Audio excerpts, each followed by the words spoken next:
Imagine feeling perfectly healthy, just living your life, and then suddenly, you start experiencing strange symptoms.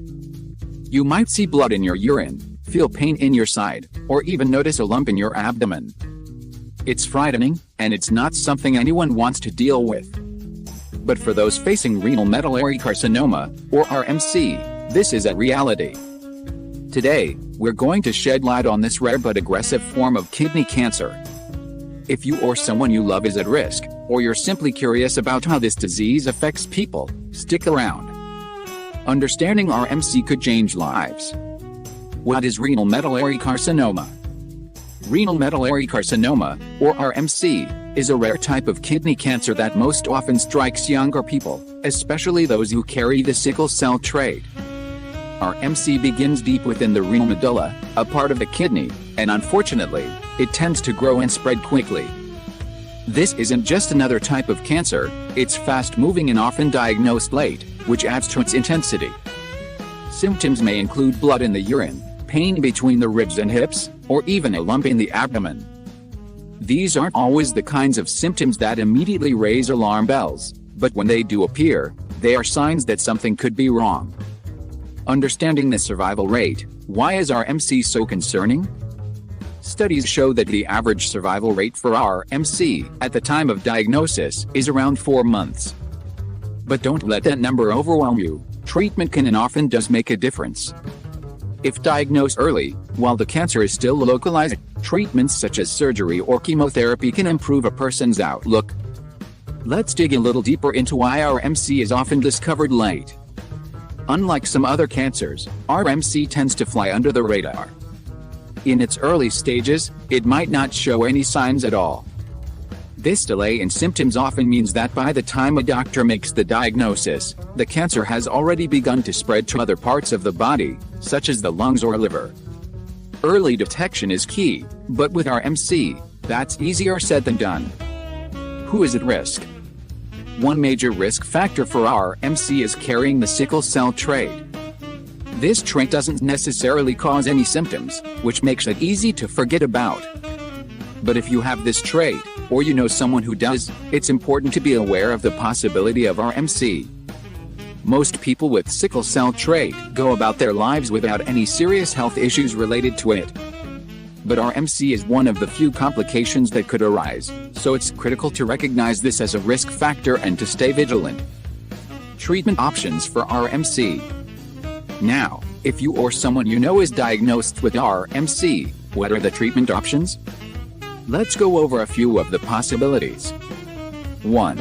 Chemotherapy. This is often the first line of treatment, especially if RMC has spread to other organs. Chemotherapy targets and kills cancer cells, slowing the spread of the disease and, in some cases, even shrinking tumors. While chemotherapy can be challenging due to side effects, it remains one of the more effective ways to battle RMC. 2. Surgery. If the cancer hasn't spread and remains isolated in the kidney, doctors may recommend removing the affected kidney. Surgery, combined with chemotherapy, can sometimes double the survival rate compared to chemotherapy alone. 3.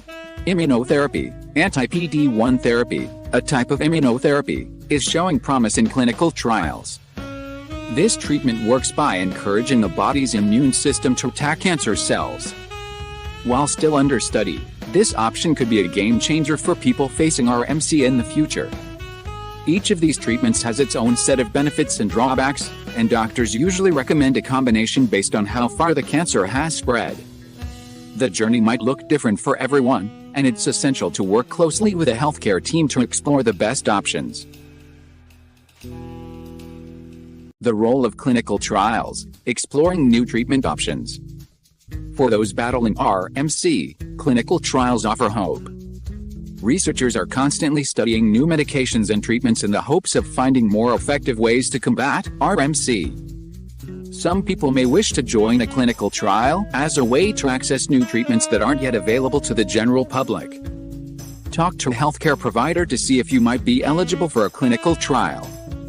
Not only do these studies offer new possibilities, but participating in a trial could also pave the way for future treatments that could save lives.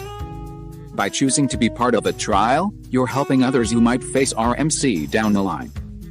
Palliative care, prioritizing quality of life. When it comes to facing any form of cancer, the emotional toll is real. Palliative care provides a way for people with RMC to manage symptoms and maintain the best possible quality of life, regardless of the treatment path they choose. Palliative care offers a range of services that can provide emotional, financial, and spiritual support, as well as pain management. Here's what palliative care might include. Emotional support. Coping with a cancer diagnosis is difficult, and the emotional journey is often just as tough as the physical one. Counselors and support groups are available to help both the person facing RMC and their loved ones navigate this experience. Pain management. Cancer can be painful, and pain management is a critical component of palliative care. Whether through medication, physical therapy, or other methods, this support can improve daily life. End-of-life support. For some, the journey with RMC may involve decisions about end-of-life care. Palliative care professionals can provide compassionate support and guidance through this deeply personal process. By choosing palliative care, a person with RMC can continue treatment if they wish, but they can also focus on improving their quality of life in ways that matter to them. Sometimes, this combination of treatment and supportive care can make a significant difference in how a person feels day to day. Takeaway: facing RMC with knowledge and support. Renal medullary carcinoma is rare and aggressive, but understanding it is the first step in facing it head-on. If you or a loved one has sickle cell trait, knowing the signs and symptoms of RMC can empower you to seek help early. While the survival rates may seem daunting, treatments and ongoing research provide hope. Clinical trials, chemotherapy, surgery, and even new immunotherapy options are giving people more time and better outcomes. And through palliative care, individuals can focus on what truly matters: quality of life. Remember, everyone's journey with RMC is unique, and no one has to face it alone. Healthcare professionals, support networks, and advancements in medicine are here to help every step of the way. Facing a diagnosis like RMC isn't easy, but by staying informed and connected to those who can help, you're not just surviving, you're fighting back with knowledge and strength.